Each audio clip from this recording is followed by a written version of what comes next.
الرحمن الرحیم رب سہل ویسر ولا تعسر وتمم بالخیر وبک نستعین۔ بسم اللہ الرحمن الرحیم۔ پیارے طلباء، پچھلے لیکچر میں آپ نے روزے کے بارے میں پڑھا۔ روزہ صرف ایک ہی مقصد ہے، لعلکم تتقون، تاکہ تم پرہیزگار بن جاؤ، متقی بن جاؤ، پرہیزگار بن جاؤ۔ اور آج اگلا ٹاپک ہے زکوٰۃ۔ زکوٰۃ کا لغوی معنی ہوتا ہے بڑھنا، نمبر 1۔ نمبر 2، زکوٰۃ کا دوسرا معنی ہوتا ہے پاک ہونا۔ اب دونوں ہی معنی لفظ زکوٰۃ کے اس طریقے سے ہم لے سکتے ہیں، جب انسان زکوٰۃ دیتا ہے تو اس کا مال پاک ہو جاتا ہے۔ نمبر 2، جب انسان زکوٰۃ دیتا ہے تو اس کا مال بڑھ جاتا ہے۔ زکوٰۃ دینے سے مال پاک بھی ہوتا ہے اور مال بڑھ بھی جاتا ہے۔ تو زکوٰۃ اللہ تبارک و تعالی نے مسلمان پر فرض کی، زکوٰۃ کو ادا کرنا ہے۔ اور زکوٰۃ صاف ظاہر ہے مال دینا ہے۔ تو انسان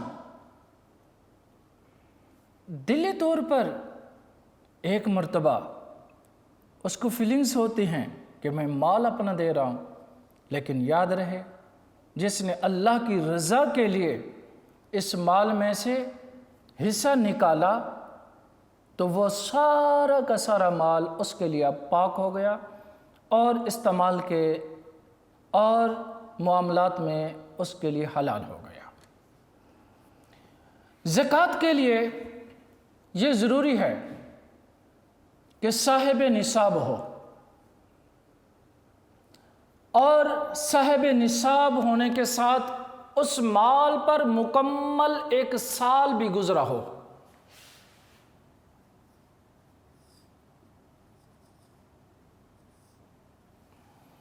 صاحب نصاب کس کو کہتے ہیں؟ جس کے پاس 7.5 تولے سونا یا 52.5 تولے چاندی یا اس کی ملکیت ہو۔ اب اس کے پاس یہ سونا یا پیسہ اس کے اوپر مکمل سال بھی گزرا ہو تو زکوٰۃ فرض ہوتی ہے۔ عمومی طور پر ہم مسلمان رمضان المبارک میں زکوٰۃ نکالتے ہیں، جیسے کہ آپ نے پچھلی حدیث پاک پچھلے لیکچر میں سنا کہ آقا علیہ الصلوۃ والسلام نے ارشاد فرمایا، جو اس مہینے کے اندر فرض نیکی ادا کرتا ہے تو اللہ تعالیٰ ایک فرض کے بدلے 70 فرضوں کا اجر و ثواب دیتا ہے۔ تو اس لیے زکوٰۃ جو ہے رمضان المبارک میں دینے کا طریقہ بہت اچھا ہے۔ ہاں، ایک آدمی ہے، زکوٰۃ مال اس کے پاس تقریباً 6 مہینے پہلے یا رمضان آ گیا، اب بھی اگر وہ رمضان المبارک میں زکوٰۃ دینا چاہتا ہے تو دے سکتا ہے، حساب و کتاب کر لے اور اسی کے مطابق زکوٰۃ دے دے۔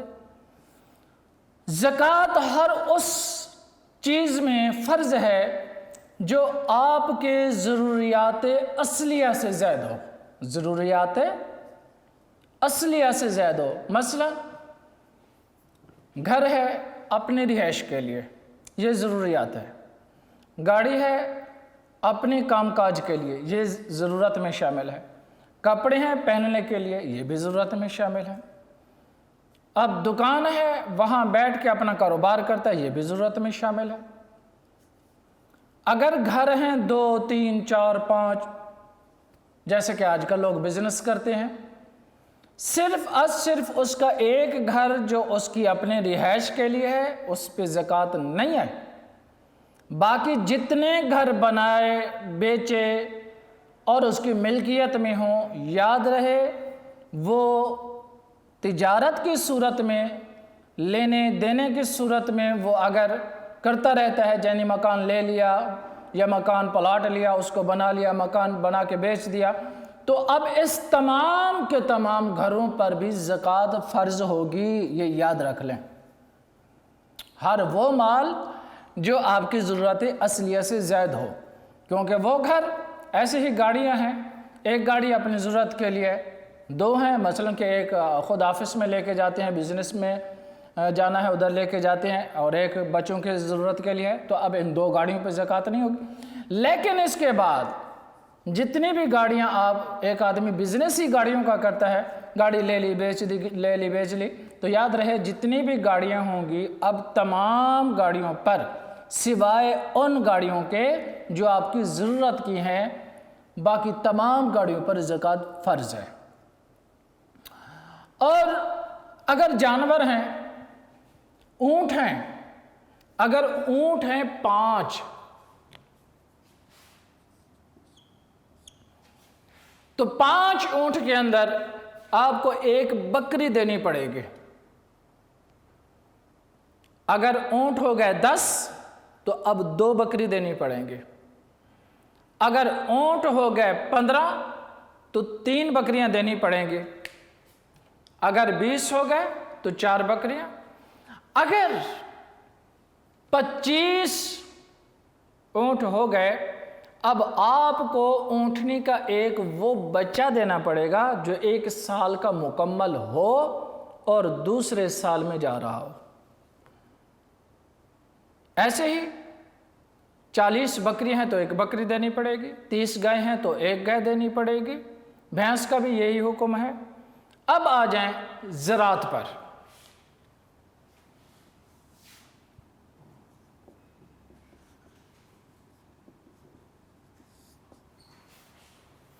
زراعت، کھیتی باڑی، اس کے اوپر عشر ہوتا ہے، اور جتنا بھی زمین سے نکلا ہے، اگر وہ زمین آسمانی پانی سے سیراب ہوتی ہے اور کوئی خرچہ نہیں ہوتا تو تب تو 10واں حصہ ہوگا، یعنی 10 من ہوئے ہیں تو 1 من اللہ کی راہ میں دینا پڑے گا۔ اگر نہیں، جیسے آج کل کھاد سپرے کے علاوہ تو کوئی آبادی ہوتی نہیں ہے، اور پانی بھی ٹیوب ویل کا ہوتا ہے، آسمان کا نہیں ہے، تو اب اس صورت میں 20 من ہوں تو ان میں 1 من اللہ کی راہ میں دینا پڑے گا۔ سونا چاندی، اگر 7.5 تولے سونا کم ہے، 52.5 تولے سے چاندی کم ہے، اب دونوں کے اجزاء قیمت کی صورت میں ملائیں گے، یعنی دونوں کو ہم اکٹھا کرتے ہیں۔ اگر وہ سونا اور چاندی کچھ تولے وہ ہے، کچھ تولے وہ ہے، اگر وہ مثلاً کہ چاندی کے قیمت کو پہنچتے ہیں تو تب بھی زکوٰۃ فرض ہے۔ اور بالخصوص ایک بات ذہن میں رکھیں، جو بالخصوص زیور ہوتا ہے عورت کے پہننے کا بھی، اس کے اوپر بھی زکوٰۃ فرض ہے۔ اگر زکوٰۃ ادا نہیں کریں گے تو یاد رہے وہی حکم ہوگا اس زیور پر بھی جو زکوٰۃ نہ دینے پر ہے۔ جیسے کہ حضرت ابو امامہ باہلی، یہ ایسے جلیل القدر صحابی ہیں، اس حدیث کو روایت کرنے والے ہیں، جس کے لیے آقا علیہ الصلوۃ والسلام نے چادر مبارک بچھائی۔ یہ پہلی مرتبہ حضور کو ملنے آئے، اور اس نے ایسی چادر اٹھا کر اس نے اپنے آنکھوں پہ لگا لی، تو اللہ کریم نے اسی ادب کی دولت سے ایسے مالا مال کیا کہ ان کو نور ایمان عطا فرما دیا۔ اور بالخصوص جب اللہ تعالیٰ دولت دیتا ہے تو دولت صاف ظاہر ہے پھر آگے نکالنا بڑا مشکل ہے، کیونکہ ہر ایک دانے پہ تو شیطان بیٹھا ہے۔ آقا علیہ السلام ارشاد فرماتے ہیں جب تم سوچتے ہو اللہ کی راہ میں دینے کے لیے تو شیطان اس کو اپنے جبڑے میں لے لیتا ہے، منہ میں بھی نہیں، جبڑے میں، اور کھینچنا کتنا مشکل ہوتا ہے۔ یہ تو پھر ایمان کی قوت سے انسان صدقہ خیرات کرتا ہے، ورنہ کمزور انسان تو صدقہ خیرات بھی نہیں کر سکتا۔ اور جب اللہ تعالیٰ مال دے پھر بڑا امتحان ہے انسان کے اوپر کہ وہ مال اللہ کی راہ میں خرچ کرے، لیکن بہت سارے لوگ اس مسئلے کی طرف توجہ بھی نہیں ہے، اور مال کو نکالنا بڑا مشکل ہے۔ حضرت ابو امامہ باہلی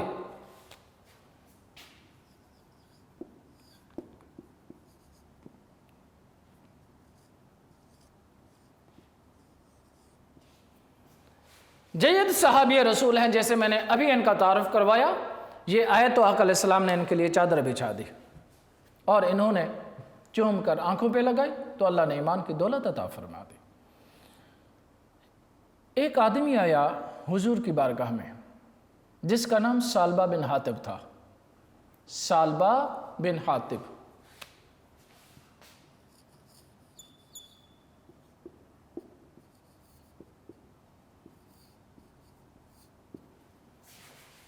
یہ آیا، اس نے کہا حضور میرے لیے دعا کریں، اللہ تعالیٰ مجھے مال دے۔ اللہ کے نبی نے ارشاد فرمایا کہ بندہ خدا تمہارے سامنے، اللہ کے نبی کی زندگی تمہارے سامنے ہے کہ کئی دن گزر جاتے ہیں فاقے میں، تو غربت کی زندگی کو پسند کیا ہے۔ انہوں نے کہا حضور میرے لیے دعا کریں، اللہ تعالیٰ مجھے مال دے تو میں ہر حقدار کا حق ادا کروں گا اور مال کو اللہ تبارک و تعالیٰ کی راہ میں خرچ کروں گا۔ اللہ کے پیارے نبی نے دعا فرمائی اور مال اتنا، حتیٰ کہ پورے مدینے میں بکریاں ہو گئے، اور اس نے 2 نمازیں چھوڑ دی، ظہر اور عصر۔ مال اتنا زیادہ ہوا حتیٰ کہ مدینہ سے باہر چلا گیا، اب ساری نمازیں ختم اور صرف جمعہ پہ آتا، اب کچھ عرصے کے بعد جمعہ پہ آنا بھی ختم ہو گیا، اور اس کے بعد پھر مدینہ کے رستے پہ کھڑا ہو جاتا تھا، جو وہاں سے گزرتے تھے ان سے پوچھ لیتا تھا مدینہ کے بارے میں۔ اللہ تبارک و تعالیٰ نے حکم دے دیا زکوٰۃ کا، تو آقا علیہ السلام نے قبیلہ سلیم اور ایک اور صحابی کو بھیجا کہ جاؤ فلاں قبیلے سے زکوٰۃ اکٹھی کر کے لے آؤ، اور ثعلبہ کو بھی کہنا۔ جب یہ صحابی رسول گئے تو ثعلبہ نے جب آقا علیہ السلام کا خط مبارک پڑھا تو کہنے لگا یہ تو زکوٰۃ نہیں، یہ تو جزیہ ہے۔ یاد رہے جزیہ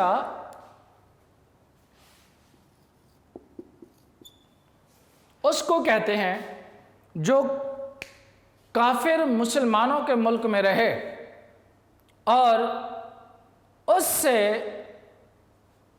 اتنی دولت اپنی مرضی کے مطابق مانگی جائے، یعنی حکومت کے ساتھ اس کے جتنے میں بھی معاملات طے ہوں اس کو جزیہ کہتے ہیں۔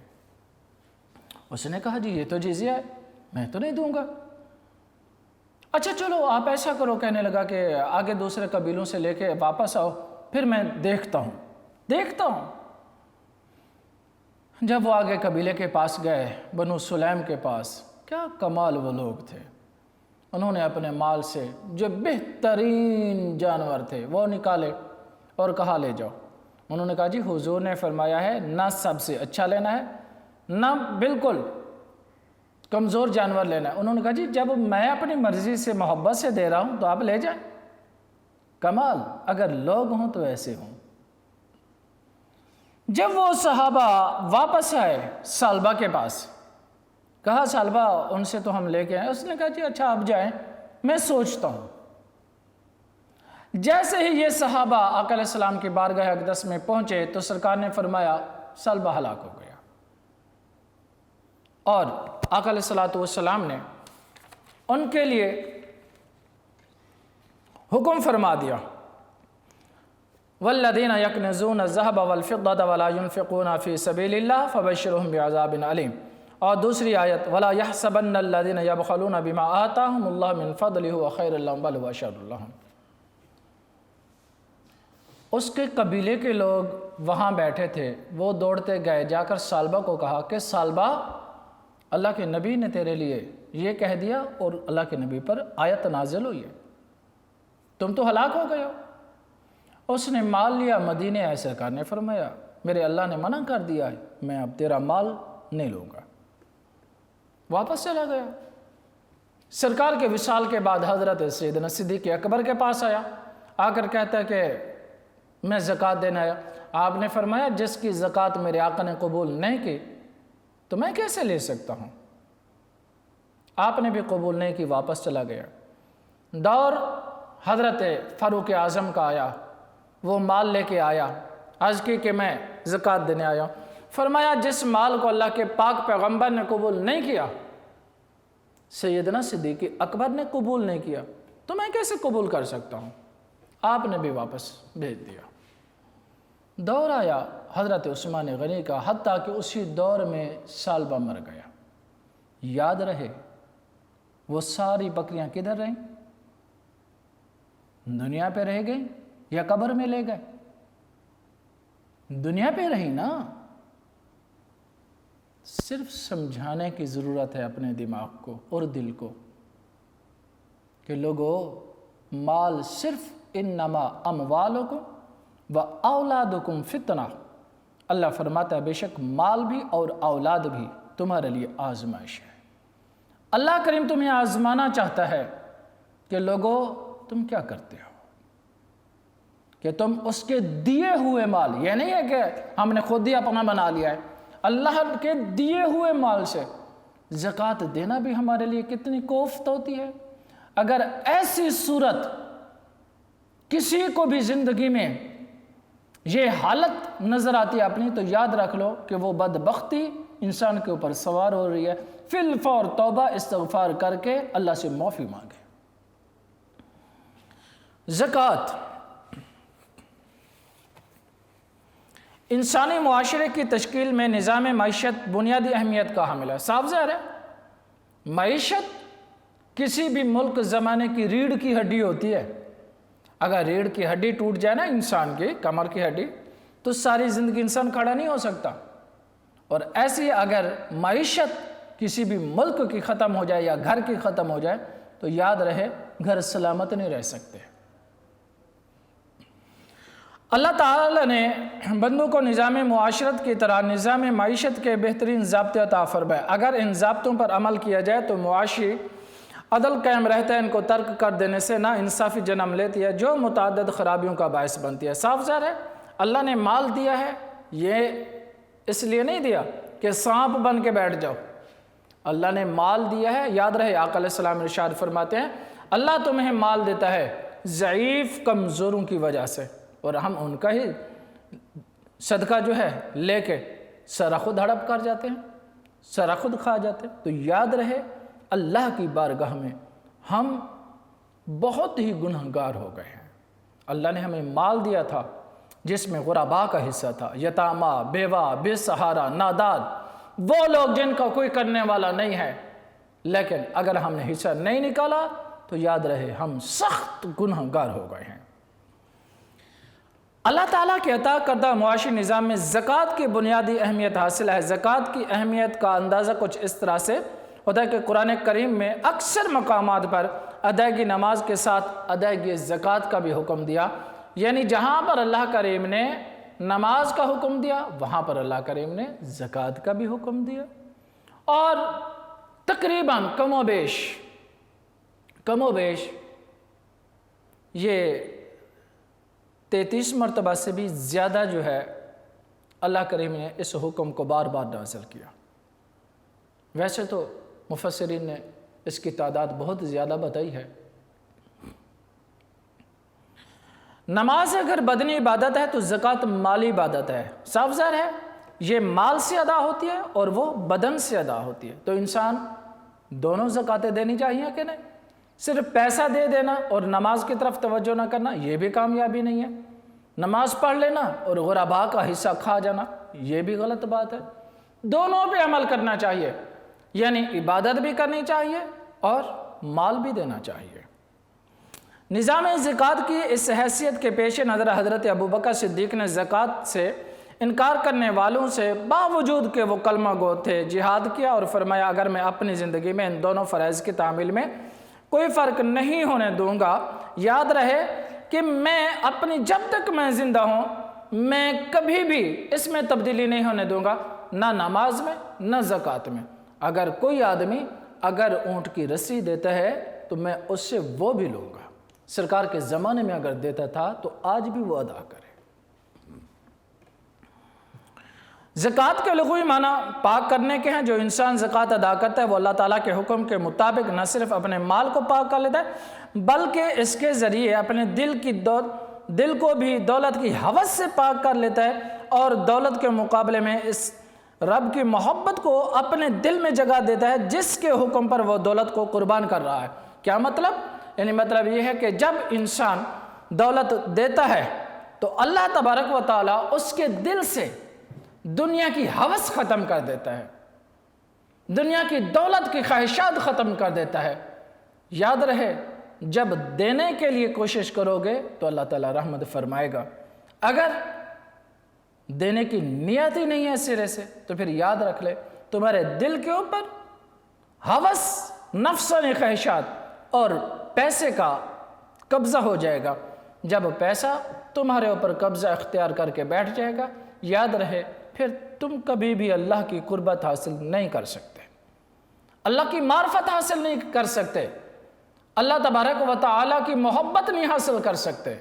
اگر اللہ کی قربت لینی ہے تو اس سے لازم اور ضروری ہے کہ دل سے دنیا کی دولت کی ہوس ختم کرے، کیونکہ اس دل میں اللہ کی محبت نہیں آ سکتی جس دل میں دنیا کی ہوس ہو، نفسانی خواہشات کی ہوس ہو۔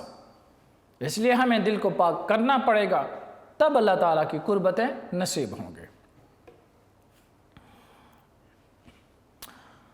ادائیگی زکوٰۃ سے اسے یہ بھی یاد دلاتی ہے کہ جو دولت وہ کماتا ہے وہ حقیقت میں اس کی ملکیت نہیں ہے بلکہ اللہ تعالیٰ کی دی ہوئی امانت ہے، اور یہ احساس اسے معاشی بے راہ روی سے بچاتا ہے اور اس کے تمام اعمال کو احکامات الہی کے تابع کرتا ہے۔ صاف ظاہر ہے انسان یہ دولت کماتا ہے، بناتا نہیں ہے۔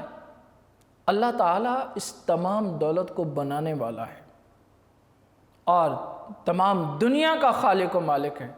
اللہ نے اگر دولت دی ہے تو اس کے اوپر سانپ بن کر مت بیٹھو۔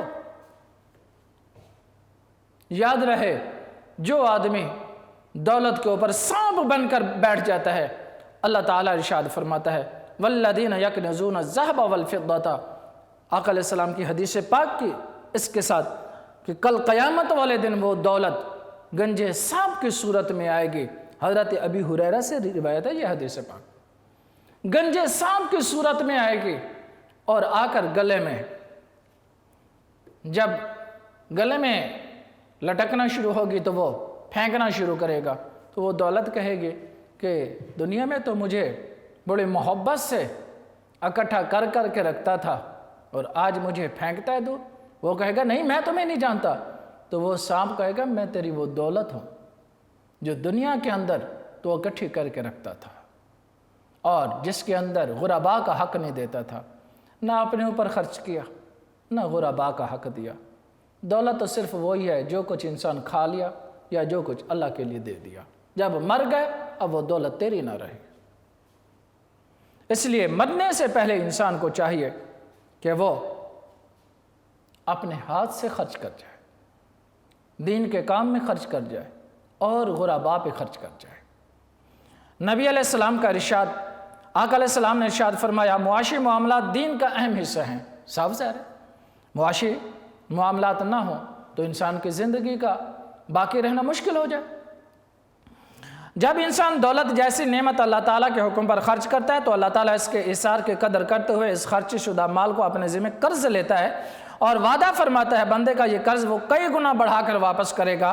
اللہ تعالیٰ ارشاد فرماتا ہے ان تقرضوا اللہ قرضا حسنا، کہ اگر قرض دو اللہ تعالیٰ کو اچھی طرح پر قرض دینا تو وہ دو چند کر کے اس کو تمہارے لیے، یعنی دو چند یعنی اس تمہارے دیے ہوئے قرضے کو، صدقے کو، خیرات کو اللہ تعالیٰ ڈبل کر کے تمہیں دے گا۔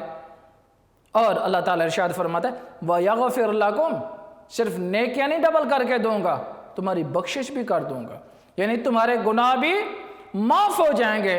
اور آگے فرمایا واللہ شکور حلیم، تم کو بخشنے والا اور اللہ قدردان تحمل والا ہے۔ اللہ تعالیٰ قدر رکھنے والا ہے انسان کی۔ اور اے انسان اللہ تعالیٰ سے تجارت کر کے تو دیکھ کہ تیرا رب تمہیں کتنا دیتا ہے اور تمہیں اس کا بدلہ اور اس تجارت سے نفع تمہیں کتنا دیتا ہے کہ دنیا میں بھی عزت ہوگی، قبر میں بھی عزت ہوگی، میدان حشر میں بھی عزت ہوگی۔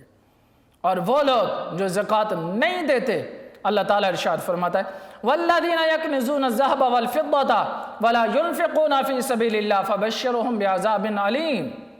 اللہ تعالیٰ ارشاد فرماتا ہے جو لوگ گاڑ کر رکھتے ہیں سونا چاندی اور اس کو خرچ نہیں کرتے اللہ کی راہ میں، سو ان کو خوشخبری سنا دو دردناک عذاب کی۔ سونے چاندی کو گاڑ کاڑ کر رکھتے ہیں بڑی محبت سے اور چھپا چھپا کر رکھتے ہیں، اللہ کی راہ میں خرچ نہیں کرتے، تو اللہ فرماتا ہے دردناک عذاب دوں گا تمہیں۔ ایک تو ہے صرف عذاب، ایک ہے دردناک یعنی اذیت والا، تڑپا تڑپا کر تمہیں عذاب دوں گا۔ تو کیوں یار، آج ہی کوشش کرنی چاہیے انسان اپنی دنیا کی زندگی میں دیا ہوا خدا کا مال، انسان کو تیرا نہیں ہے یہ مال، اللہ کا دیا ہوا مال ہے، اس دیے ہوئے مال میں سے تو خرچ کرے گا، اللہ تیرے رزق میں برکت دے گا، تیرے مال کو بڑھا دے گا، تیری عزت کو بڑھا دے گا، تیری حیاتی کو بڑھا دے گا، اور تیری دنیا بھی اچھی، قبر بھی اچھی، آخرت بھی اچھی۔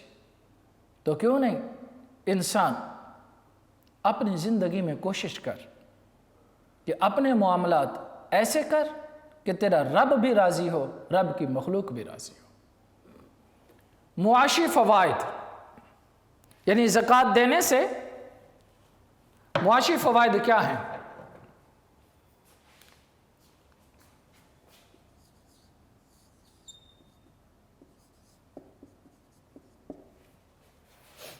ویسے تو اس کی پوری تفصیل ہمارے نوٹس نے بیان کی ہے، مزید تفصیل کے لیے اس کو ضرور استعمال کریں، اس سے مدد لیں۔ معاشی فوائد، چونکہ سودی نظام معیشت میں محنت کے مقابلے سرمایہ دار کی افادیت کہیں زیادہ ہے، اس لیے محنت کش اور کارکن طبقہ مسلسل غریب تر ہوتا جاتا ہے، اور سرمایہ دار طبقہ مختلف طریقوں سے اس کے دولت ہتھیاتا چلا جاتا ہے۔ اس طرح معاشی نظام مفلوج ہو کر رہ جاتا ہے۔ تو اس لیے اس کا بہترین حل یہ ہے، یعنی دولت جو ہے وہ صرف دولت دار کے پاس ہی رہ جاتی ہے، جب انسان اس کو خرچ کرتا ہے، غریب یتیم مسکین کو دیتا ہے، تو ایک ہاتھ سے دوسرے ہاتھ کی طرف وہ منتقل ہو جاتی ہے۔ تو پہلا فائدہ یہ ہے کہ دولت ایک جگہ سے دوسری جگہ منتقل ہو جاتی ہے۔ اس نظام کے ذریعے دولت کا ایک دھارا امیر طبقے سے غریب طبقے کی طرف مڑ جاتا ہے، جس سے غریب کی معاشی حالت بہتر ہو جاتی ہے۔ تو جس وقت انسان زکوٰۃ دیتا ہے اور غریب یتیم مسکین کی ضرورت کو پورا کرتا ہے، یاد رہے اللہ تبارک و تعالیٰ اس کے اس دیے ہوئے صدقے کو، زکوٰۃ کو، خیرات کو بڑھا دیتا ہے۔ اللہ تعالیٰ فرماتا ہے یمحق اللہ الربا ویربی الصدقات، مٹا دیتا ہے اللہ تعالیٰ سود کو اور بڑھا دیتا ہے خیرات کو۔ تو لہٰذا سود نہیں، اللہ کی راہ میں اللہ کی رضا کے لیے خرچ کرے تو اللہ تعالیٰ تمہارے رزق، مال، جان، اولاد، تمام معاملات میں اپنی برکتیں نازل فرماتا ہے۔ نمبر 2، ادائیگی زکوٰۃ کا ایک فائدہ یہ بھی ہے کہ زکوٰۃ کے ذریعے سے پیدا ہونے والی کمی کو پورا کرنے والے صاحب مال اپنی دولت کو کسی نہ کسی منفعت کاروبار میں لگانے پر مجبور ہو جاتا ہے۔ یعنی جب وہ اس کی نیت ہوتی ہے میں زکوٰۃ دوں، تو وہ کاروبار بھی کرتا ہے، جب کاروبار کرتا ہے تو الحمدللہ اللہ تعالیٰ اس میں برکت اور اپنی رحمت شامل حال کر دیتا ہے، تو وہ اس کا مال بڑھنا شروع ہو جاتا ہے۔ چونکہ زکوٰۃ کی شرح صرف 2.5% ہے، لہٰذا صاحب مال یہ رقم دے کر دیگر قسم کے بھاری ٹیکسوں کے مقابلے میں خوش دلی اور دیانتداری سے ادا کرتا ہے اور اپنا سرمایہ پوری آزادی سے کاروبار میں لگاتا ہے، جبکہ بھاری ٹیکسوں کی ادائیگی کے خوف سے سرمایہ چھپانے کا رجحان بڑھتا ہے، جیسے ملکی معیشت کمزور ہوتی ہے۔ لیکن زکوٰۃ دینے سے اللہ تبارک و تعالیٰ کی اتنی برکت آتی ہے کہ انسان چھپائے نہیں، اور مزید بلکہ زکوٰۃ سے بھی زیادہ اگر حصہ نکال کے دے تو یاد رہے اللہ کی رحمت، اللہ کا فضل، اللہ کا کرم اس انسان کے شامل حال ہوگا۔ جب اللہ کی رحمت شامل حال ہوگی تو پھر دیکھنا مال کی اتنی ریل پہل ہو جائے گی کہ انسان اس کو پتہ ہی نہیں ہوگا کہ میرا مال کہاں ہے۔ جب اللہ کرم فرماتا ہے تو پھر ایسے اللہ تبارک و تعالیٰ مال دولت کی اتنی فراوانی دیتا ہے حتیٰ کہ وہ محتاج نہیں ہوتا، کسی کے آگے ہاتھ نہیں پھیلاتا۔ جب وہ انسان اللہ کی رضا کے لیے خرچ کرتا ہے تو اللہ تعالیٰ خود اس کے مال کا، اس کی جان کا، اولاد کا، ساری چیزوں کا محافظ ہوتا ہے۔ لیکن صرف اور صرف یہ بات ضرور ہمیں دل سے نکالنی ہوگی کہ انسان دنیا کی دولت، دنیا کی ہوس اور مال کی ہوس میں نہ رہے، اور صرف اور صرف دولت کو اسی ہی انداز میں رکھے جیسے اللہ تعالیٰ نے حکم دیا ہے۔ صرف دنیا کی زندگی بسر کرنے کے لیے اور ضروریات کے لیے اس کو استعمال کرے، یہ نہیں ہے کہ گاڑ گاڑ کر اس کو اپنی زندگی میں جمع کرتا رہے، نہ خود کھائے، نہ اولاد کو دے، نہ غریب یتیم مسکین کو دے، نہ کسی بے سہارا کو دے، تو یاد رہے یہی دولت اس کے لیے قیامت والے دن گنج سانپ کی صورت میں عذاب بن جائے گی۔ دولت کو عذاب نہیں بنانا، دولت کو راحت بنانا ہے۔ وہ راحت کس صورت میں ہوگی؟